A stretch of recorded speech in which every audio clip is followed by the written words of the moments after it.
화물연대 파업 닷새째를 맞은 오늘 정부가 더 강경한 대응을 예고하고 있습니다. 강제 업무 복귀를 지시하는 업무 개시 명령을 내일 심의하기로 했습니다. 현장에 나가 있는 취재기자 연결합니다. 정원우 기자. 네, 세종시 국토부청사에 나와 있습니다. 오늘 오후 국토부와 화물연대 간 첫 교섭이 있었습니다. 결과 나왔습니까? 오늘 오후 2시부터 양측의 첫 교섭이 있었습니다. 대화는 약 1시간 50분 정도 이어졌는데 결과적으로 극적인 합의나 타결은 없었습니다. 원희룡 국토부 장관은 교섭이 끝날 때쯤에 이곳 기자실로 내려와 상황을 설명했는데요. 화물연대가 주장하는 안전운임제 품목 확대를 그대로 받아들이기 어렵다는 입장을 다시 한번 분명히 했습니다. 화물연대는 지난 6월 파업했다가 안전운임제 연장에 합의하면서 8일 만에 파업을 철회한 바 있습니다. 정부는 당시 안전운임제 3년 연장에 합의했으니 품목 확대나 일몰 폐지에 대해서는 국회를 통해서 논의하자는 입장을 오늘 화물연대 측에 다시 전달했습니다.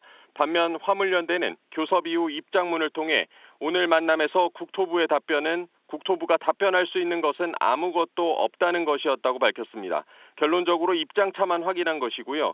양측은 이번 주 수요일인 30일 다시 만남을 갖기로 했습니다. 아무래도 당장 합의점을 찾기는 어려워 보입니다. 이렇게 대화는 했지만 정부는 강경 대응 방침을 고수하고 있는 상황이죠. 그렇습니다. 정부는 오늘 육상 화물 운송 분야 위기경보 단계를 최고 단계인 심각으로 격상하고 이에 따라 범정부 차원의 중앙재난안전대책본부를 가동했습니다. 이번 사태를 사실상 재난으로 규정하고 있는 겁니다. 오늘 오전 중대본 첫 회의를 열었는데 이상민 행정안전부 장관은 이번 파업을 극소수 강성 귀족노조 수뇌부가 주도하는 이기적인 집단행위라고 규정하면서 무관용 원칙을 강조했습니다. 대통령실은 내일 윤석열 대통령 주재로 국무회의를 열고 업무 개시 명령을 심의하겠다고 밝혀놓은 상황입니다. 업무 개시 명령은 국무회의에서 의결된다고 해서 곧바로 효력이 발생하는 것은 아니고 국토부 장관이 명령을 개별 사업자에 전달해야 효력이 발생하게 됩니다. 원 장관은 국무회의에서 업무 개시 명령이 의결되면 몇 시간 안으로 개별 명령을 전달할 수 있는 준비가 돼 있다면서 화물연대를 향한 압박 수위를 높였습니다. 네, 그렇다면 이번 사태에 따른 산업계 피해가 현재까지 집계가 된 게 있습니까? 오늘 오전 10시 기준으로 국토부가 파악한 것은 약 7,600명, 전체 조합원의 35%가 파업에 참여한 것으로 파악되고 있고요. 전국 12개 항만 컨테이너 반출입량이 평시 대비 21% 수준으로 줄어든 것으로 추산됐습니다. 레미콘 업계는 내일쯤부터 전국적으로 레미콘 생산이 중단될 것으로 보고 있고 철강업계도 화물차 출하 자제로 지난 주말 하루 평균 출하량의 절반 수준만 출하되는 등 산업계 전반으로 파업 여파가 번지고 있습니다. 오늘 30일 국토부와 화물연대가 2차 교섭을 앞두고 있는데 그 사이 업무 개시 명령이 발동되면 대화 자체가 어려워지고 사태가 장기화될 수 있다는 우려 섞인 관측이 나오고 있습니다. 지금까지 국토부에서 전해드렸습니다. 이번에는 우리 기업들 피해 상황 들어보겠습니다. 산업부 이지호 기자 나와 있습니다. 이 기자, 이 우려했던 파업, 정말 물류 마비가 현실화하고 있는데 지금 당장 직격탄을 맞은 곳이 어디입니까? 네, 국내 최대 재건축 단지로 꼽히는 둔촌주공 건설 현장이 멈춰선 상황입니다. 화물연대 총파업으로 레미콘의 원재료인 시멘트가 들어오지 않고 있기 때문인데요. 아파트를 짓는 과정에서 골조 공사에 사용되는 게 레미콘입니다. 레미콘은 쉽게 말해서 굳지 않은 콘크리트인데요. 이 콘크리트를 이용해 층고를 올리는 타설 작업을 해야 하는데 레미콘의 원재료가 바로 시멘트입니다. 12,000가구를 짓는 사업장이다 보니까 하루에 500에서 600대의 레미콘 전용 운송 차량이 필요한데 레미콘 업체가 공급량을 맞출 수 없다고 통보한 거고요. 실제로 한국시멘트협회에 따르면 전날 시멘트 10만 3천 톤의 출하가 계획이 됐지만 실제 출하량은 9% 수준인 9천 톤에 불과했습니다. 이 기자가 직접 또 현장에 다녀오셨는데 현장 분위기 어땠습니까? 네, 일단 둔촌주공은 아시다시피 다음 달 초에 분양이 좀 예정이 돼 있지만 공사장에서 인부를 찾아보기도 좀 힘든 상황이었다 이렇게 말씀을 드릴 수가 있겠는데요.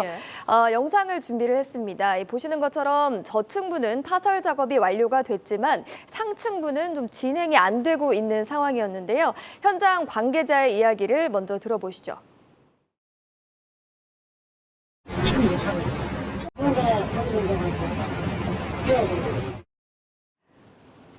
네, 공기를 맞추기 위해서 배선이나 창호 등 대체 작업을 먼저 하는 식으로 일정을 조정하고 있지만 화물연대 파업으로 공급 차질이 계속해서 이어지면 결국 모든 공정이 멈출 수밖에 없습니다.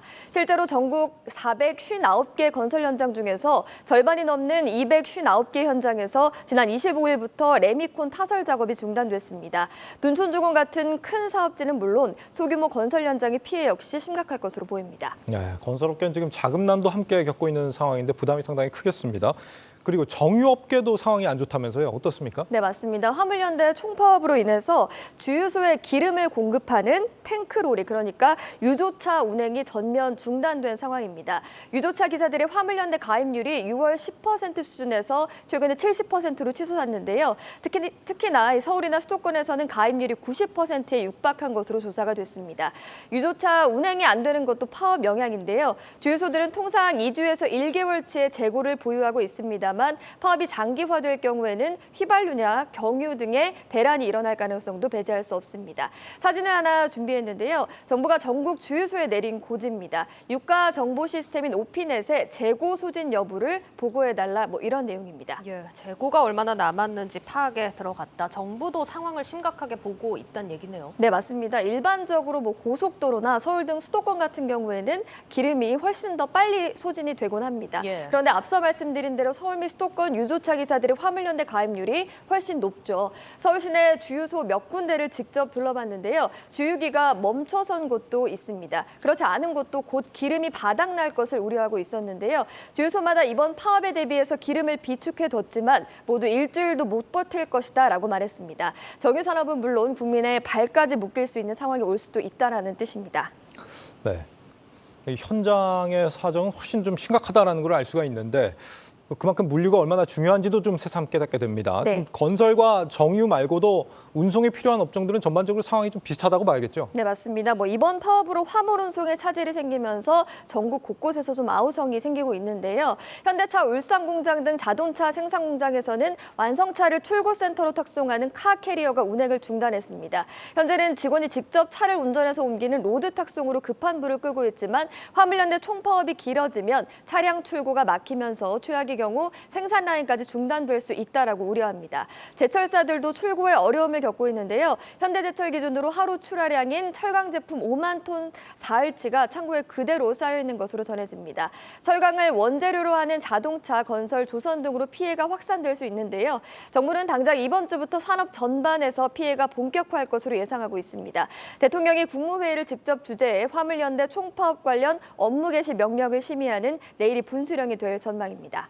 예, 이번에 업무 개시 명령이 내려지면 관련법이 도입된 지 18년 만에 처음이 될 텐데 이 노조원들을 강제로 업무로 복귀하라고 지시할 수 있지만 화물연대 측이 거부하거나 또 법원에 가처분 신청을 제기하면 이 사태가 길어질 수도 있습니다. 아무쪼록 사태가 지나치게 격화되지는 말아야겠습니다. 지금까지 이지우 기자였습니다.